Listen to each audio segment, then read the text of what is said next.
Gandang umaga sa inyo lahat. This is Sharing is Caring. That is me. Gawin natin energetic ang ating umaga since napakasaya ko dahil sinabayan ako ng anak ko sa aking pagre-reels kanina nang hindi sinasadya. O diba, ito yung pagkain or isa sa pagkain tradisyon na itinitinda or nilalako ng mga Pinoy dito sa Pilipinas. Ang binatog or also known as bualaw or kinulti is a Filipino boiled corn dessert topped with freshly grated coconut and butter and salt or sugar. It is commonly sold as street food. Kilala po siyang street food katulad ng taho at mga barbecues. O diba? Napaka-fresh po niyan dahil po yung inilalagay dyan na nyog ay talaga namang sobrang fresh po at mainit yan na isineserve sa atin. Yan po yung mga puting mais na talaga namang sobra sa kulo para nang sa gano'n nagpa-pop up na siya at napakayami at napakalambot.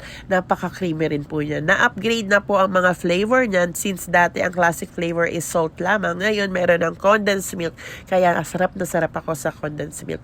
O, diba mami? Ito sa isa sa mga pinagkakakitaan ng mga Pinoy dito sa Pilipinas at napakarangal para lamang kumita ng pera katulad ng taho vendor, balot vendor at ito naman ang binatog vendor. Salute sa mga nagtitinda po ng ating tradisyong pagkain katulad ng binatog. O, diba? Kaya mami, daddy, sharing is caring. That is me. Goodbye!